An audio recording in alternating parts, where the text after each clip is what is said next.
ദൈവമനുഷ്യ ബന്ധം ഇത്ര മനോഹരമായി ഡെപ്പിക്റ്റ് ചെയ്യുന്ന വേറൊരു സിനിമയില്ല മലയാളത്തിൽ. നന്ദനം.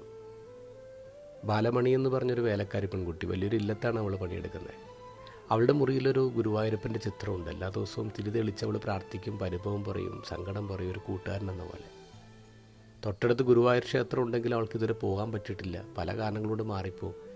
അതിൽ അവൾക്ക് വല്ലാത്ത സങ്കടമുണ്ട്. അവളുടെ ഒരു പ്രതിസന്ധി സമയത്ത് അവളെ തേടി ഗുരുവായൂരപ്പൻ വീട്ടിലെത്തുക. തൊട്ടപ്പുറത്തെ വീട്ടിലെ ഉണ്ണികൃഷ്ണൻ എന്ന പയ്യൻ്റെ രൂപത്തിലാണ് വരുന്നത്.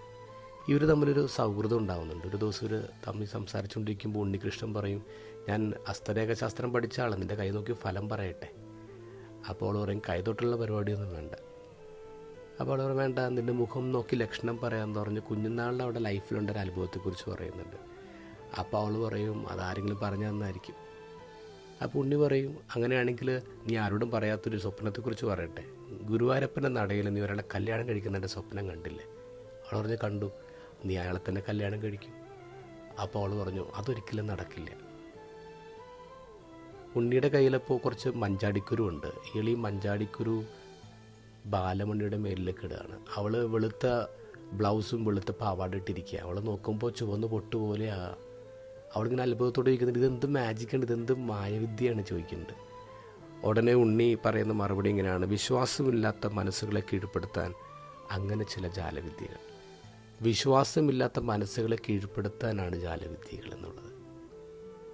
അയാളങ്ങോട്ട് എഴുന്നേറ്റ് പോയി കഴിയുമ്പോൾ ഇവിടെ വീണ്ടും വസ്ത്രത്തിലേക്ക് നോക്കുമ്പോൾ പഴയ വരെയായി ചുവന്ന പൊട്ടുകളൊക്കെ മാഞ്ഞു പോവാണ്.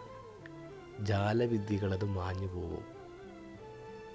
ഒരു മനുഷ്യനെ വിശ്വാസത്തിലേക്ക് കൊണ്ടുവരാൻ ഒരു പക്ഷേ അടയാളങ്ങൾ, അത്ഭുതങ്ങളൊക്കെ വേണ്ടി വരും. പക്ഷെ ഒരുവിന് വിശ്വാസം കിട്ടിക്കഴിഞ്ഞാൽ പിന്നെന്തിനാണ് അത്ഭുതങ്ങൾ? കാരണം അത്ഭുതത്തിനപ്പുറത്തുള്ളവനെ നമ്മൾ കണ്ടെത്തി കഴിഞ്ഞില്ലേ. എന്നിട്ടും നമ്മളിങ്ങനെ അത്ഭുതങ്ങൾക്ക് പിറകെ ഓടിക്കൊണ്ടിരിക്കുക. ഇന്നത്തെ ഗോസ്പലിൽ ഈശോ പറയുന്നു, ജനക്കൂട്ടം വർദ്ധിച്ചു വരുന്ന കണ്ടപ്പോൾ ഈശോ പറഞ്ഞു, ഇതൊരു ദുഷിച്ച തലമുറയാണ്, കാരണം ഇവർ അടയാളം അന്വേഷിക്കുന്നു. ഈശോ നമ്മുടെ ജനറേഷനെ കുറിച്ചാണ് പറഞ്ഞത്. ചിലയിടത്തെ തിരക്കുകളൊക്കെ ഒന്ന് നോക്കിയേ, ആൾക്കാർ എത്ര ദൂരത്തേക്കാണ് ഇങ്ങനെ യാത്ര ചെയ്യുന്നത്. ആ യാത്ര ചെയ്യുന്നത് എന്തിനാണെന്ന് ആലോചിച്ചിട്ടുണ്ടോ? ദൈവത്തെ കാണാൻ പോകുന്നുവെന്ന് നിങ്ങൾ ഇനി ഒരിക്കലും കള്ളം പറയരുതേ. ദൈവം നിങ്ങളുടെ മുറ്റത്ത് കിടക്കുന്ന പള്ളിയിലില്ലേ?